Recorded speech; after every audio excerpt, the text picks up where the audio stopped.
Vin Diesel secretly walks into his own restaurant, stops cold when he hears a server crying. Part 1.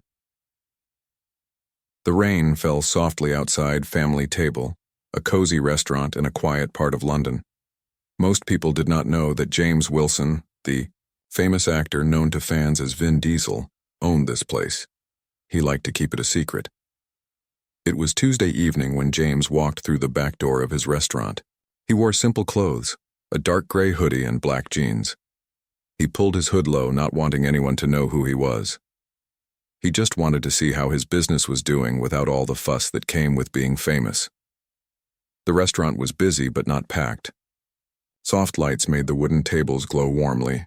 Families and couples sat talking over plates of good food. The smell of fresh bread and roast meat filled the air. James smiled as he watched from the shadows. This was exactly what he had hoped, for when he opened this place 3 years ago, his manager Peter had no idea he was coming tonight. No one did. James liked to drop in without warning sometimes. It helped him see the real way things worked when the boss wasn't around. He moved quietly through the kitchen, nodding at a cook who nearly dropped a pan when he recognized him. "Just checking in," James whispered with a finger to his lips. The Maestam cook nodded quickly and turned back to his work. James walked down a narrow hallway toward the office. He wanted to look at the books before talking to Peter, but then he heard something that made him stop in his tracks. Someone crying. The sound came from the small break room to his right. The door was partly open. James paused, not sure if he should look or mind his own business. The crying was soft but full of pain. Slowly, he pushed the door open a bit more and saw a young woman sitting alone. Her server uniform told him she worked here. Her name tag read Olivia. She held her phone in shaking hands, tears falling onto the screen. James felt his heart sink. He had always told Peter to hire good people who needed a chance. He wondered what trouble this young woman was facing. Olivia didn't notice him. She wiped her eyes with the back of her hand and took a deep breath. James watched as she tried to pull herself together, fixing her hair and straightening her uniform. "I can do this," she whispered to herself. "I have to." Something about her determination touched James deeply. This wasn't just someone having a bad day. This was someone carrying a heavy weight. He thought about walking away and giving her privacy, but something stopped him. In all his action films, his characters never walked away from someone in need. Why should real life be any different? James took a deep breath and knocked gently on the doorframe. Olivia's head snapped up, her eyes wide with shock. "Mr. Wilson, I'm so sorry, I was just—" "No need to be sorry," James said in a kind voice. "I couldn't help but notice you're upset. Is everything okay?" Olivia started, then stopped as fresh tears filled her eyes. "It's my mom. The hospital just called. She's not getting better and the treatment costs are going up. I don't know how I'm going to pay for it all." James stepped into the room and sat down across from her. "Tell me more," he said quietly. He had come to check his business, but found something much more important instead. A chance to make a real difference in someone's life. Part 2. Olivia tried to compose herself as James sat down across from her in the small break room. Her hand still trembled slightly as she held her phone. "I'm so sorry," she said, wiping away tears. "I never cry at work. It's just, everything happened at once." James leaned forward, his expression gentle. "Sometimes life hits all at once. Tell me about your mom." Olivia took a deep breath. "She has a rare heart condition. She's been ill for 3 years now. I moved back home to help care for her after university." She glanced down at her phone. "The doctors just called. She needs a special treatment that costs thousands of pounds. Our insurance won't cover it all." James nodded, listening carefully. He noticed the dark circles under Olivia's eyes that makeup couldn't quite hide. "How many double shifts had she worked recently? How long have you been with us?" he asked. 6 months, Olivia replied. "Peter hired me when I explained my situation. I work here evenings and care for Mum during the day. My brother Thomas helps when he can. but he has 2 small children to support. James remembered now. Peter had mentioned hiring a young woman with nursing experience who needed flexible hours. This must be her. "Your mother is lucky to have you," James said quietly. Olivia smiled sadly. "She raised us alone after Dad left. She worked 3 jobs sometimes, never complained. Now it's my turn to be strong for her." Her voice cracked. "But I'm failing. The bills keep coming, and now this new treatment." Outside the break room, they could hear the restaurant buzzing with happy customers.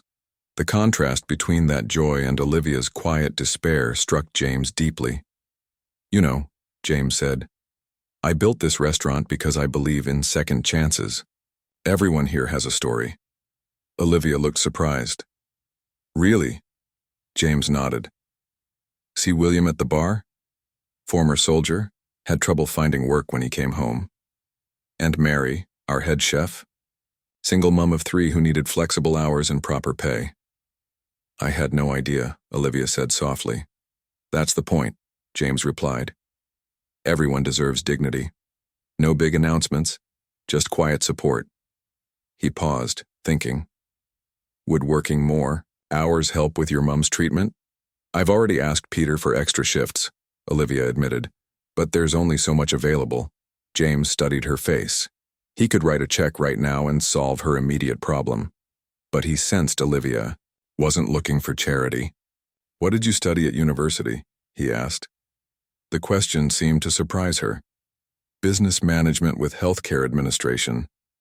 I wanted to run a care home someday." Something clicked in James's mind. His restaurant company was growing. They had just opened a second location across town and needed someone to handle staff scheduling and benefits. "I have an idea," James said. "But first, when does your shift end tonight?" "In about an hour," Olivia replied, looking at her watch. "Perfect.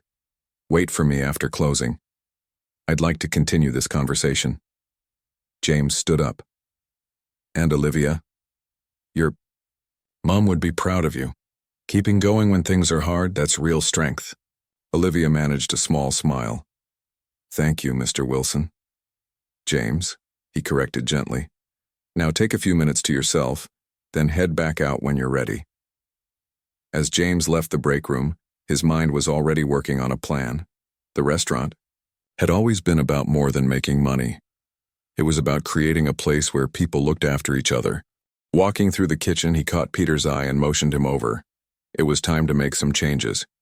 Not just for Olivia, but for all his staff.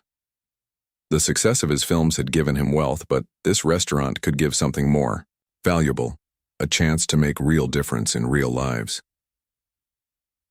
Part 3. The restaurant closed at 11 that night. Customers left with full stomachs and happy smiles, not knowing that the owner himself had been watching from the shadows. James had spent the evening observing everything, how the staff worked together, how they treated customers, and most importantly, how they treated each other. As the last table emptied, James found himself sitting in a corner booth with Peter and Olivia. Peter had been surprised when James asked him to join them, but quickly agreed.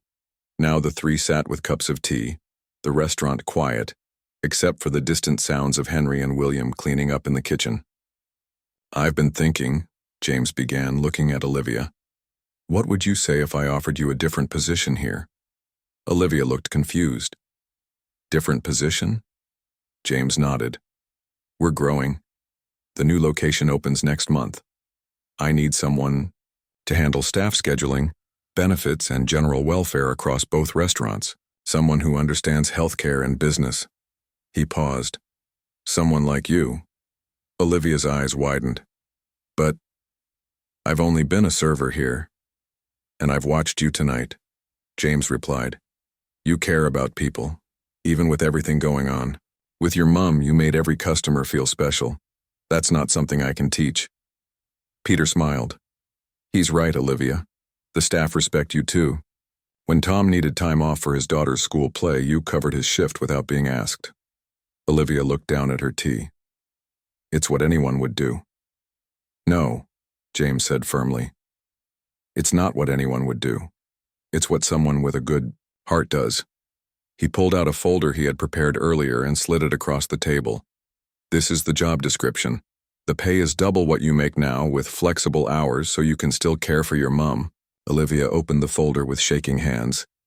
As she read, tears formed in her eyes again, but different tears this time. There's more, James continued. I've been thinking about what we can do for all our staff. Peter and I talked earlier. We're setting up a healthcare fund for emergencies. Your mom's treatment will be the first thing it covers. Now Olivia couldn't hold back her tears. Why would you do this for me? You barely know me. James smiled gently. Because someone did it for me once. When I was starting out, before the fame, I was broke and my sister was sick. A producer gave me a chance when no one else would. He said, "Success means nothing if you can't lift others up along the way." Peter nodded in agreement. James has always run this place differently. Profits matter, but people matter more. Olivia wiped her eyes. I don't know what to say. Say, you'll help us make both restaurants places where staff and customers feel like family, James replied. Outside, the rain had stopped. Through the window, they could see stars appearing in the clearing sky. I have one condition, Olivia said suddenly, finding her courage. James raised an eyebrow, surprised. What's that? The healthcare fund. It can't just be for my mom. It needs to be for everyone. Equal access. James smiled broadly. This was exactly why he wanted her for the job.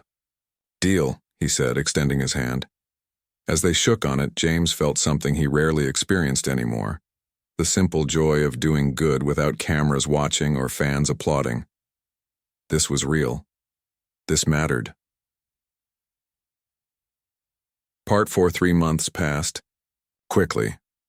Autumn turned to winter, and Family Table transformed in ways both visible and invisible. James visited both restaurants regularly, but not as the famous actor everyone knew from action films. Here, he was simply James, the owner who cared deeply about his business and the people who made it work. Olivia thrived in her new role. Her office was a small room next to the kitchen, with a desk and computer, but she spent most of her time talking with staff, listening to their needs, and finding ways to help. She created a special schedule board that made it easy for workers to swap shifts when family needs came up. No one had to choose between caring for a loved one and keeping their job anymore. The healthcare fund grew faster than anyone expected. James matched every pound that staff contributed, and even some regular customers began donating when they heard about it. So far, 8 families had received help, including Olivia's mother, who was now receiving the treatment she needed. On a cold December evening, James arrived at the original restaurant to find something unusual. Laughter and music coming from the dining room after closing hours. He pushed open the door to discover the entire staff gathered there. Tables had been pushed together and food covered every surface. Surprise, Peter called out when he spotted James. We're celebrating. Celebrating what? James asked, confused. Olivia stepped forward, beaming. My mom's test results came back today. The treatment is working. The doctor says she's improving faster than they expected. The room erupted in cheers. James felt a lump form in his throat as he looked around at the faces. These people weren't just employees anymore. They had become exactly what he'd hoped for. A family. Speech. William called from the back and others joined in. James shook his head, but they wouldn't take no for an answer. Finally, he raised his hands in surrender. I'm not good with words unless someone writes them for me, he began, and everyone laughed. But I want to thank all of you. When I opened this place, I wanted it to be special, but I didn't know exactly how. You showed me. He looked at Olivia. Sometimes the best things happen by accident. If I hadn't walked in that night and heard someone crying, we wouldn't be here now. The room grew quiet as he continued. My films are about people who seem tough on the outside but who learn that real strength comes from caring for others. Thought that was just a story we tell, but you've all shown me it's real. A young server named Ben raised his glass. To Family Table, where we're actually family. Everyone cheered again. As they began to eat and talk, James pulled Olivia aside. I have news, he said quietly. I've been talking with some friends who own businesses in the area. They want to copy our healthcare fund model for their staff too. Olivia's eyes widened. Really? James nodded. 6 companies so far. They want you to show them how to set it up. Me? Olivia looked stunned. Who better? James asked with a smile. You're the heart of this whole operation. As they rejoined the celebration, James watched Olivia move among the staff, stopping to talk with each person, remembering details about their lives. He thought about how one small moment, hearing someone cry, had sparked something that was now growing beyond what he could have imagined. Part 5. 1 year had passed since that rainy night when James found Olivia crying. In the break room, so much had changed that it seemed like a lifetime ago. On a bright spring morning, a crowd gathered outside the Third Family Table restaurant for its grand opening. A large blue ribbon stretched across the entrance, waiting to be cut. James stood to the side, watching with pride as Olivia prepared to speak. She had changed in the past year. Gone was the tired, worried server struggling to keep her head above water. In her place stood a confident woman in a simple blue dress, her hair neatly pinned back, a warm smile on her face. Thank you all for coming today, Olivia said, her voice clear and strong. When I started working at our first location, I never imagined I'd be here opening our 3rd restaurant. The crowd clapped.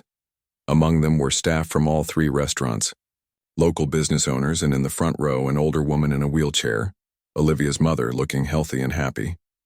What makes Family Table special isn't just our food, Olivia continued. It's the idea that success means looking after each other. Our staff healthcare fund has now helped 23 families, including my own. She glanced at James, who nodded encouragingly. But the best news is that 12 other local businesses have created similar programs. Together, we've helped over 100 families in our community. The crowd cheered louder. What had started as one act of kindness had grown into something that touched hundreds of lives. James stepped forward with the scissors for Olivia to cut the ribbon. As cameras flashed, he leaned close and whispered, "You did this. All of it." Olivia shook her head slightly. "We did it together." After the ribbon was cut and people began to enter the new restaurant, James found a quiet moment with Olivia's mother, Margaret.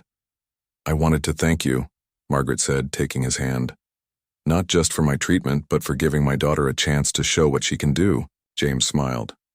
"Olivia earned everything herself. I just opened a door." Margaret's eyes twinkled. Sometimes that's all people need, one open door. Later, as the celebration continued inside, James stood watching his staff serve the first customers in the new location. Each person wore a small blue pin that read "Family First," Olivia's idea, a reminder of their shared values.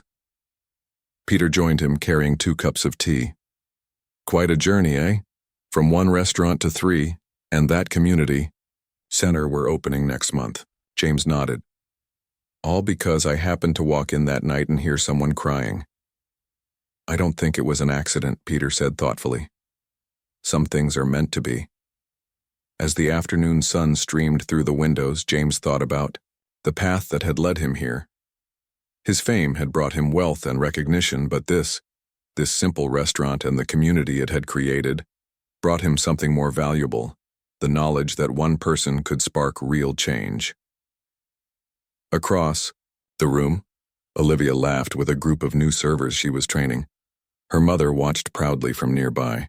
Lives had been changed, including James's own. Sometimes the greatest strength wasn't found in the spotlights or on movie screens. Sometimes it was found in the quiet moments of kindness that no one else saw. A hand offered, a door opened, a chance given, and sometimes the most important part of success was stopping to listen when someone cried.